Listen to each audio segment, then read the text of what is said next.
Hello साथियों, हम व्यष्टि अर्थशास्त्र की A5 सीरीज़ में पार्ट 3 ले रहे हैं। A5 सीरीज़ सप्लाई से रिलेटेड है, पूर्ति का सिद्धांत। फर्स्ट पार्ट और सेकेंड पार्ट हमने इसका देखा। पार्ट 3 जो है वो इलास्टिसिटी ऑफ सप्लाई से रिलेटेड है, पूर्ति की लोच। हमने मांग की लोच भी पढ़ी। मांग की लोच से रिलेटेड सारे कंटेंट यहाँ पर आएंगे, लगभग सेम है, कोई बहुत ज़्यादा डिफरेंस नहीं है। सबसे पहले हम लेते हैं पूर्ति की लोच। लोच का मतलब होता है कि पूर्ति मात्रा में कितना परिवर्तन आता है। कब? जब वस्तु की कीमत में परिवर्तन आता है। अब इसकी परिभाषा बनाना चाहते हैं तो जो सूत्र है उसी से परिभाषा बनेगी।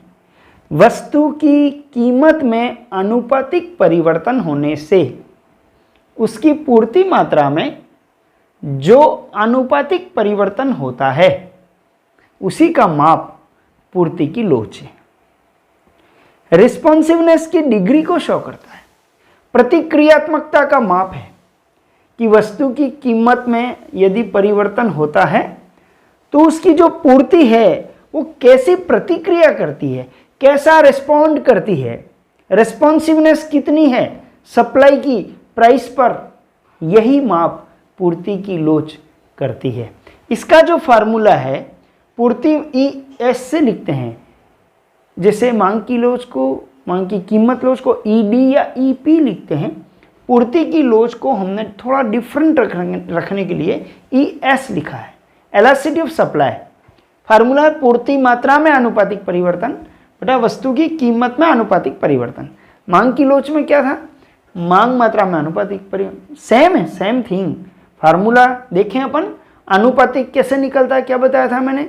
आनुपातिक परिवर्तन निकालने का क्या फार्मूला बताया? चेंज अपन ओरिजिनल इन, ठीक है, चेंज अपन ओरिजिनल। ओरिजिनल को अपन इनिशियल भी कह सकते हैं, प्रारंभिक, मतलब परिवर्तन होने से पहले जो था वो ओरिजिनल या इनिशियल। और परिवर्तन कितने का आया? देखिए पूर्ति में तो डेल्टा S ओपन S, पूर्ति मात्रा में परिवर्तन बटा वास्तविक पूर्ति परिवर्तित होने से पहले। कीमत में आनुपातिक परिवर्तन तो change in price open original price, ठीक है। इसको सेटल करें तो P open S delta S open delta P। मांग में क्या था?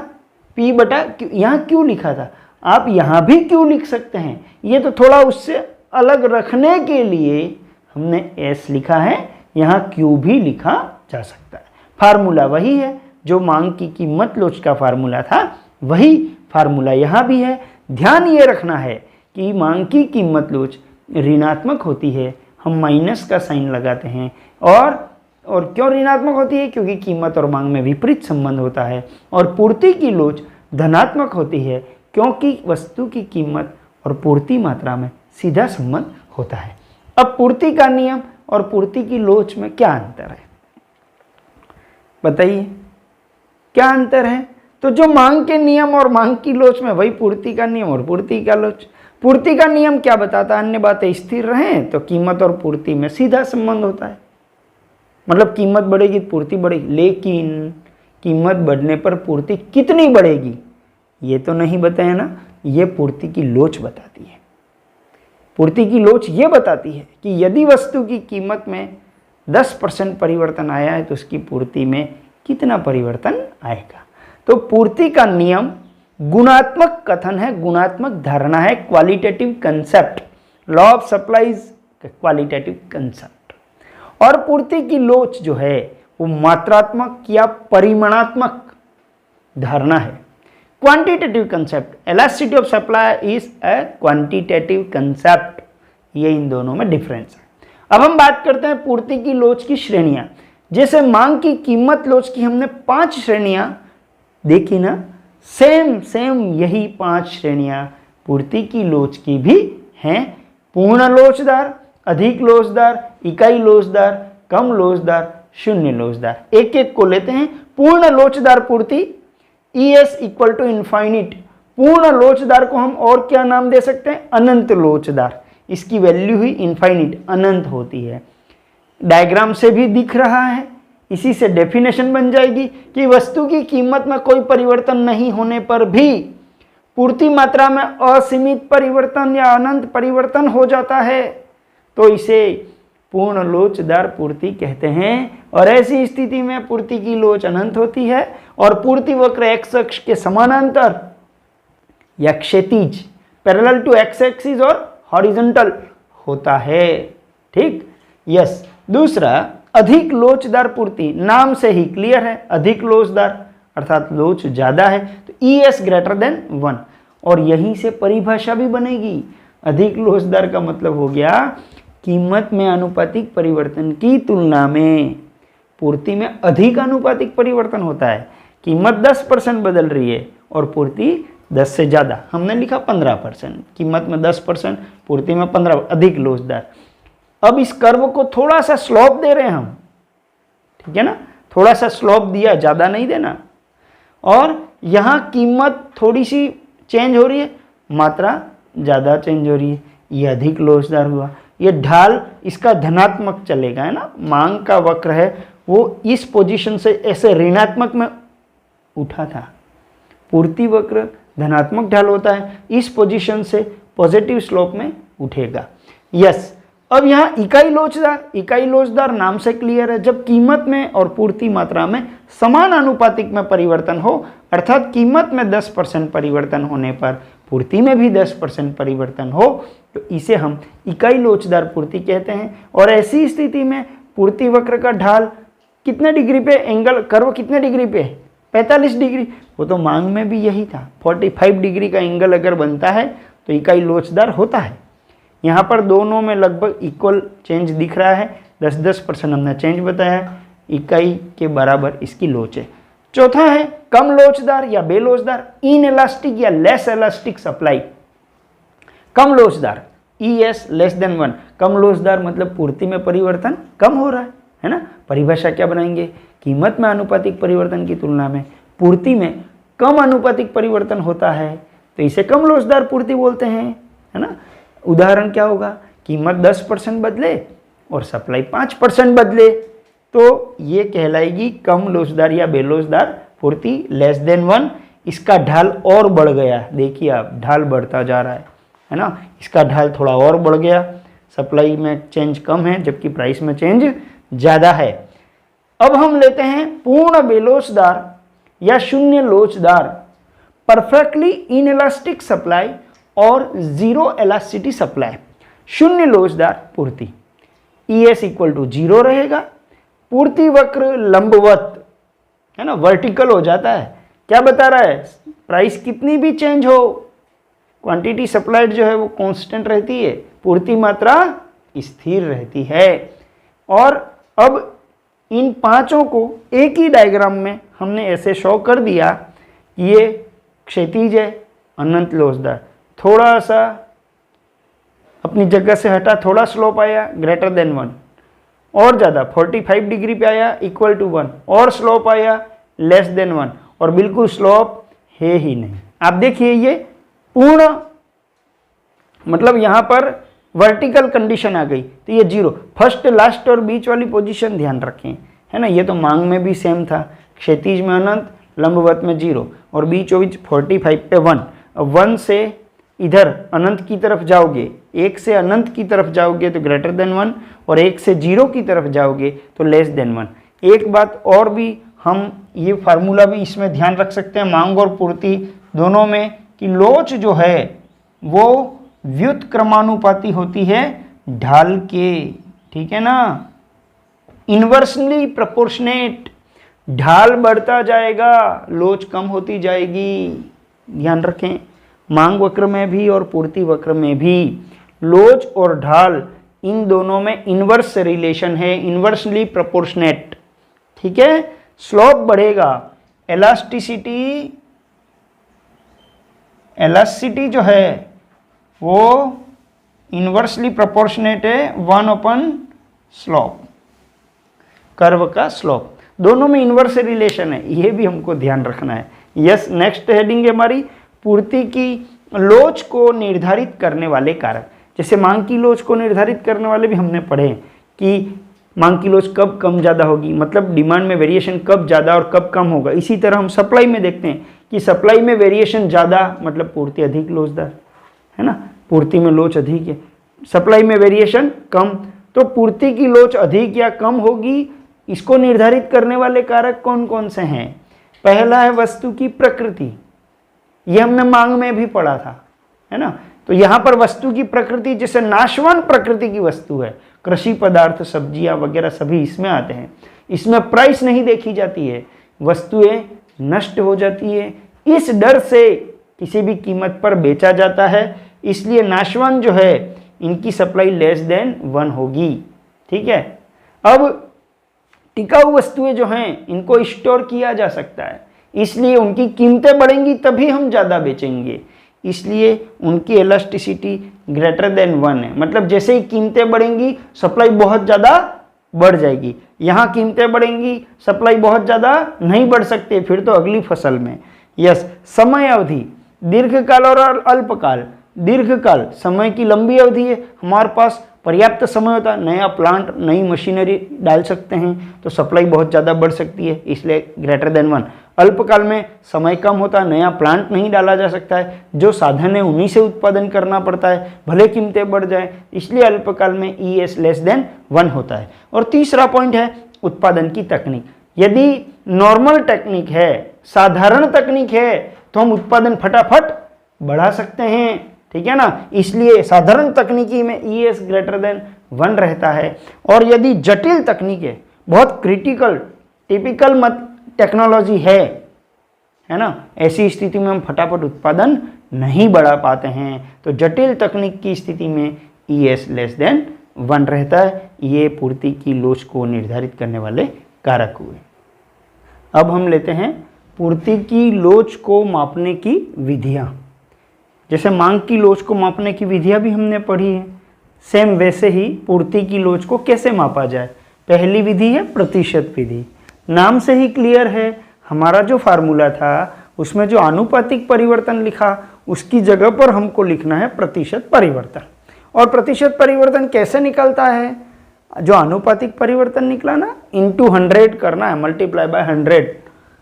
प्रतिशत विधि ES इक्वल टू पूर्ति में प्रतिशत परिवर्तन बटा कीमत में प्रतिशत परिवर्तन।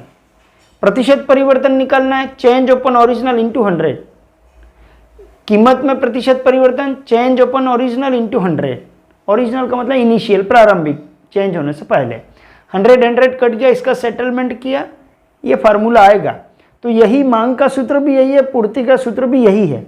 मांग की लोच में मैंने यहाँ क्यू लिखा था S की जगह पर, यहाँ S लिखा है, कोई फर्क नहीं पड़ता, है ना। इससे न्यूमेरिकल होंगे और इससे, ये दो हमारे पास फार्मूले हैं जिससे हमारे न्यूमेरिकल होंगे, ये ध्यान रखना है। अब हम लेते हैं ज्यामितीय विधि। ज्यामितीय विधि जो है, ज्योमेट्रिक मेथड, ये क्या होता है? इसको हम बिंदु लोच विधि, पॉइंट इलास्टिसिटी मेथड भी बोलते हैं, है ना। इसका उपयोग कब होगा? जब मांग वक्र के किसी एक बिंदु पर लोच ज्ञात करनी हो। तो ज्यामितीय विधि में उपयोग कब करेंगे इसका?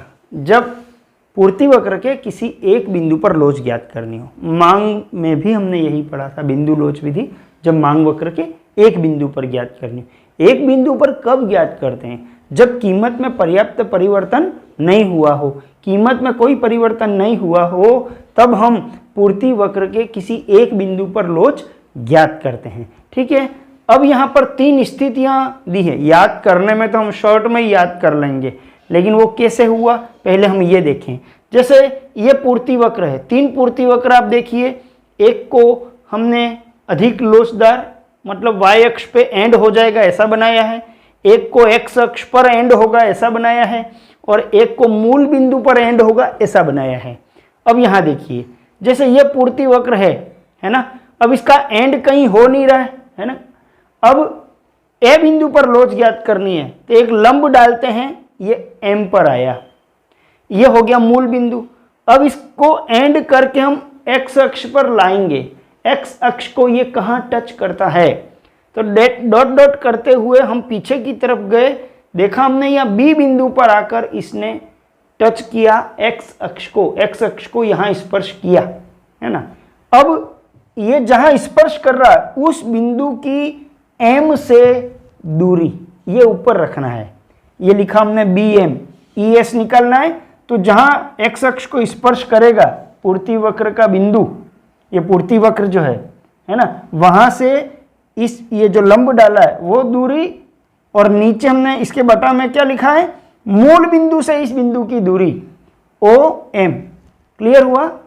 पूर्ति वक्र जहां भी x अक्ष को स्पर्श करेगा उस बिंदु से इस लंब की दूरी बटा मूल बिंदु से इस बिंदु की लंब की दूरी, है ना, BM बटा OM। हम देखते हैं BM ऊपर वाली वैल्यू ज्यादा है तो ग्रेटर देन 1 होगा। अब यहां देखें ये पूर्ति वक्र है, ए बिंदु पर लोच ज्ञात करनी है। पहले हमने लंब डाल दिया, ये तो मूल बिंदु है ही। अब पूर्ति वक्र को x अक्ष पर टच कराते हैं, ये डॉट डॉट लगाते हुए हमने B बिंदु पर यहां टच कराया। अब इस बिंदु से लंब की दूरी कितनी है, BM हमने ऊपर लिखा, और मूल बिंदु से दूरी OM ये यहां आ गई। अब ऊपर वाली वैल्यू है ना वो छोटी है, BM है वो तो कम है, तो ये लेस देन 1 हो जाएगा। तीसरी कंडीशन देखिए, यहां पर A बिंदु पर निकालना, लंब डाल दिया M, इसको पीछे की तरफ बढ़ाया तो मूल बिंदु O पर जाकर इसने टच किया इसको, तो यहां पर OM मतलब पूर्ति वक्र से लंब की दूरी OM है और मूल बिंदु से भी दूरी OM है, तो दोनों इक्वल हैं, तो इक्वल टू 1। ठीक है। अब इसको हम शॉर्ट में ऐसा याद कर सकते हैं जो हमने ऊपर लिखा है। यदि पूर्ति वक्र जो है y अक्ष को टच करे, y अक्ष पर मिलता हो तो ग्रेटर देन 1 रहेगा 100%। ठीक है, ये शॉर्ट में याद रखने का है। यदि पूर्ति वक्र x अक्ष पर एंड होता हो, x अक्ष पर टच करे, तो x अक्ष पर ये है ना, ये y अक्ष पर, ये तो देखिए वो तो हमने टच करवाया है, अगर इसको एक्चुअल में लाते तो यहीं पर टच कर रहा है ना, ये तो ज्ञात करने के लिए हम x अक्ष पर लाए हैं। बाकी एंड तो कहाँ हो रहा है, y अक्ष पर ही एंड हो रहा है। ये पीछे वाला पोर्शन हम नहीं बनाते तो y अक्ष पर ही एंड हो रहा है। तो y अक्ष पर अगर एंड होता है, यहां मिलता है, तो ग्रेटर देन 1। ठीक है। और x अक्ष पर एंड हो, ये धीरे धीरे नीचे मिला दे, x अक्ष पर एंड होता हो, यहां स्पर्श करता हो, तो हम कहेंगे लेस देन 1। और अगर पूर्ति वक्र मूल बिंदु पर एंड होता हो तो इक्वल टू 1। ये याद रखने का तरीका। यदि ये सीधी रेखा ना हो, वक्र रूप में हो, तो ये दो स्थिति ऐसा होगा, जैसे ये पूर्ति वक्र है तो जहां भी हमको लोच ज्ञात करनी है, जैसे यहां पर लोच ज्ञात करनी है, हम एक स्पर्श रेखा खींच देते हैं। देखो ये स्पर्श रेखा x अक्ष पर मिल रही है तो ये ES लेस देन 1। एक ये कंडीशन देखिए, यहाँ इस बिंदु पर निकालना है ना, इस बिंदु पर हमने फिर स्पर्श रेखा खींची, ये स्पर्श रेखा y अक्ष पर मिल रही है तो ये ग्रेटर देन 1। ठीक है, ये पूर्ति की लोच को मापने की विधियां हो गई। अब हम कुछ न्यूमेरिकल ले लेते हैं, 2-3। वैसे मैक्सिमम न्यूमेरिकल वही हैं जो मांग की लोच के हैं। F4 सीरीज़ जो है हमारी वो मांग की लोच से संबंधित है, और F4 सीरीज़ का तीसरा पार्ट जो है उसमें सारे न्यूमेरिकल्स हैं। हर टाइप के न्यूमेरिकल हमने उसमें किए हैं। वो सारे न्यूमेरिकल आप इसके लिए भी देख लें, क्योंकि फार्मूला प्रतिशत विधि वाला भी वही है, और E equal to P open Q delta Q open delta P, वो फार्मूला भी सेम है। Q और S लिखा है, इतना ही फ़र्क है।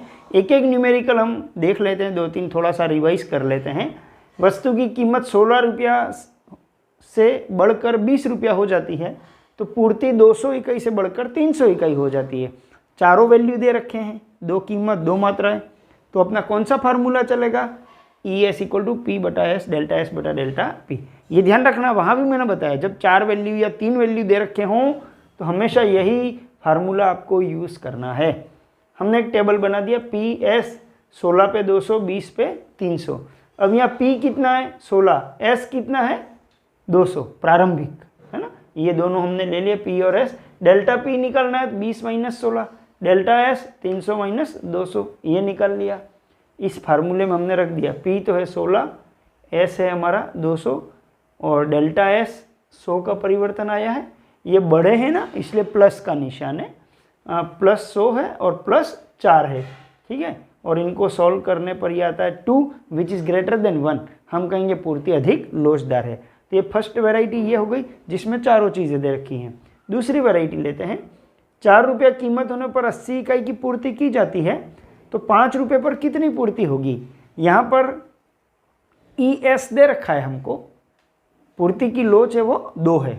हमने फिर टेबल बनाया, 4 पे 80, 5 पे क्वेश्चन मार्क, है ना, और ES दे दिया। यहाँ पर जब ये चीज़ नहीं दे रखी है तो निश्चित रूप से एक एक्स्ट्रा इन्फॉर्मेशन देनी पड़ेगी, तो वो लोच इन्होंने दे दी है। फार्मूला यही काम में आएगा, भले 3 हो या 4 वैल्यू हो। यहाँ पे P 4 है, S 80 है ना।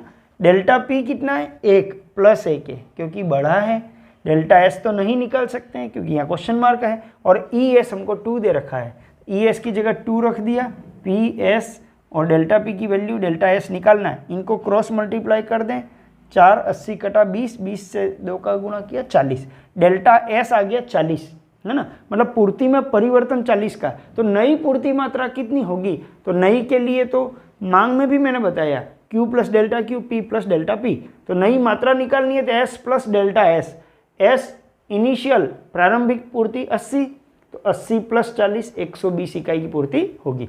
तीसरा क्वेश्चन देखें, इसमें पूर्ति की लोच ES दे रखी है और पूछा है कि कीमत में 40% वृद्धि होने पर पूर्ति में कितने % परिवर्तन होगा। परिवर्तन लिखा है, ठीक है ना, परसेंटेज है ना, तो परसेंटेज वाला फार्मूला लेना है।